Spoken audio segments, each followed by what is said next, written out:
कि हम उठते हैं और फिर हम मकसद मेरा सवाल ये है, मैं आज पाकिस्तान की सिक्योरिटी एजेंसी से पूछ लेता हूं कि 2014 के धरने में तो आप मुझे बताते थे या हम सब लोगों को बताते थे कि राना सनाउल्लाह इतने अफराद का कातिल है। आप हमें ये एविडेंसेस देते थे कि ये शहबाज शरीफ के ऑर्डर्स के ऊपर ये कत्लेआम हुआ मॉडल टाउन के अंदर। हमें यह बतलाया जाता था कि दाता साहब के बम धमाके के अंदर या मुख्तलिफ शराइन्स के ऊपर जो बैंड आउटलेट्स का जो उनका इन एग्जैक्ट सेंस या इन लिटरल सेंस जो उनका प्रमोटर है वो राना सनाउल्लाह है। तो आज क्या सूरत हाल बनी कि जिन लोगों को आप हमें यह भी बताते थे कि बलूचिस्तान के कौन से लोग कोयटा में होने वाले बम धमाके के अंदर अफगानिस्तान की इंटेलिजेंस एजेंसी के साथ मिले हुए हैं, आप हमें डॉक्यूमेंट्स देते थे, आप हमारे सामने डॉक्यूमेंट्री एविडेंसेस रखते थे कि ये मियां नवाज शरीफ साहब का वो फार्म है, मेरे पास अभी भी मौजूद है रियल शेप में। और कमाल देखिए कि मेरे वालिद जब मुस्लिम लीग के साथ थे और हम मुशर्रफ साहब के खिलाफ थे, तो जब वो सऊदी अरब में मियां साहब को मिलने के लिए गए तो हरम शरीफ में बैठे हुए अब्बा ने ये पूछा कि मियां साहब पाकिस्तान में बात हो रही है कि आपका कोई एग्रीमेंट साइन हो गया है। तो वो कहने लगे कि साहब मैं गवाह हूं इस चीज का और मैं कुरान के ऊपर इस चीज की कसम दे सकता हूं कि वो कहने लगे साहब झूठ बोला जा रहा है, मैं हरम शरीफ के अंदर बैठा हूं, ये मेरे सामने खाना काबा है, मेरा कोई एग्रीमेंट साइन नहीं हुआ। और अब मेरे पास वो एक्चुअल एग्रीमेंट है जिसका फाइल नंबर भी मौजूद है, जो रिकॉर्ड के अंदर जाके चेक किया जा सकता है। तो फिर मेरा पाकिस्तान के जिम्मेदारान से या हम सब का ये सवाल नहीं बनता कि जिन लश्करों के खिलाफ, जिन कलअदम जमातों के खिलाफ, जिन तालिबान नवाज लोगों के खिलाफ, जिन रियासत दुश्मन अनासर के खिलाफ आप हमें बताते रहे कि ये पाकिस्तान के गद्दार हैं, ये पाकिस्तान आ गया तो ये जनाब मोदी का जो एजेंडा है वो पाकिस्तान के अंदर लेके आएंगे, तो आज जब वो यहां पर आ गए हैं तो आप इन्हें सैल्यूट फिर किस मुंह से कर रहे हैं? फिर इसका मकसद ये है कि पाकिस्तान के अंदर गैर मुल्की ताकतों का एजेंट बनकर या साम्राज्य का एजेंट बनकर आप अपनी इज्जत भी करवा सकते हैं, आप ऐवाने इक़्तिदार में भी पहुंच सकते हैं। और अगर आप पाकिस्तान की बात करेंगे, अगर आप यहां पर कत्ल, और सबसे पहले तो इस्लाम के अंदर कंटेम्प्ट ऑफ कोर्ट का कोई कॉन्सेप्ट मौजूद नहीं है। हमारे यहां प्रॉब्लम यह है कि हम उन फैसलों को भी डिफेंड करना शुरू कर देते हैं। कंटेम्प्ट ऑफ कोर्ट का क्या मतलब हुआ? जनाबे वाला मॉडल टाउन की वो बच्ची बिस्मा आपकी अदालतों के बाहर रात सारी रात बैठी रहती है, तो रात 12 बजे उसकी अदालत तो नहीं खुलती।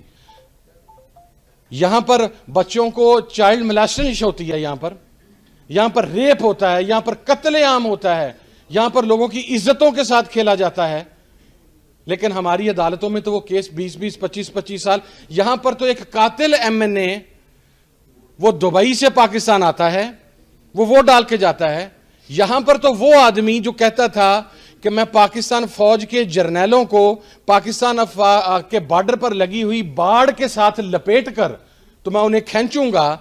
उसे आप स्पीकर के प्रोडक्शन ऑर्डर के बगैर कौमी असेंबली में ले आते हैं वोट डालने के लिए। अब उसी मोशन हमें बताया जाता था, मैं जिम्मेदारी से कह रहा हूं,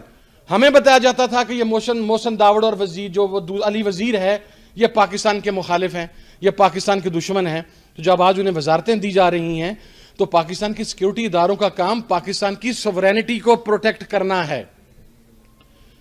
अगर आप पार्ट नहीं हैं तो फिर आप ऐसे लोगों के पास कैसे ये चीजें जाने दे सकते हैं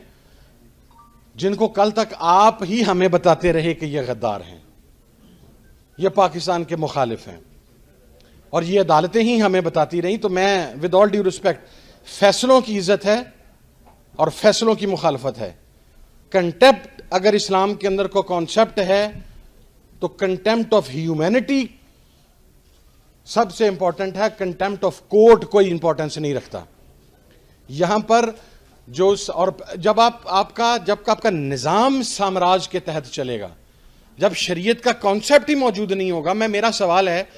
तो जब तक यहां पर इंसाफ और कानून यहां पर नहीं आएगा उस वक्त तक आपका हुक्मरान फलस्तीन और कश्मीर के लिए आवाज बुलंद नहीं करेगा। किसी बारे मेरे भाई को नागवार गुजरे तो मैं उसके ऊपर माजरत खा हूं। जब मुस्लिम हुक्मरानों की जायदादें, उनके बच्चे, उनके इंटरेस्ट वो आज की दुनिया के सबसे बड़े शैतान मुल्क अमेरिका के अंदर होंगे,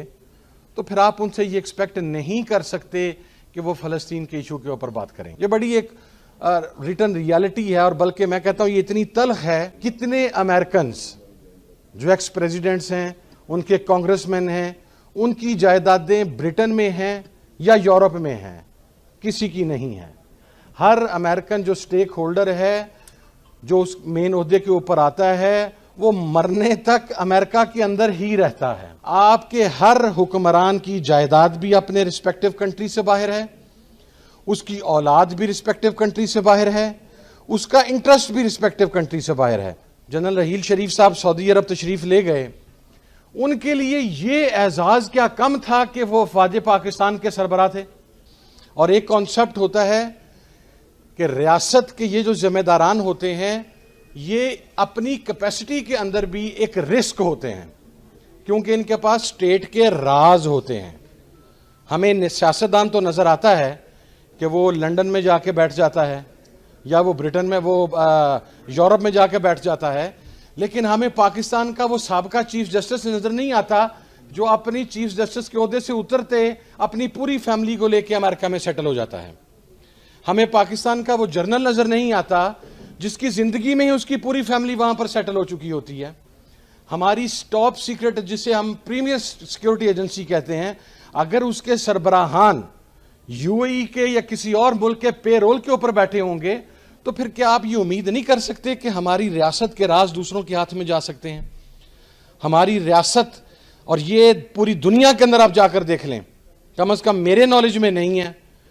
कि जो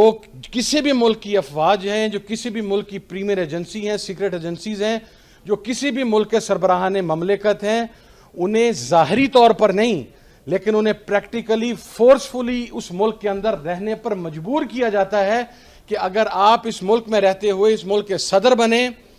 या किसी इदारे के सरबराह बने, तो फिर मरना भी इस मुल्क के अंदर।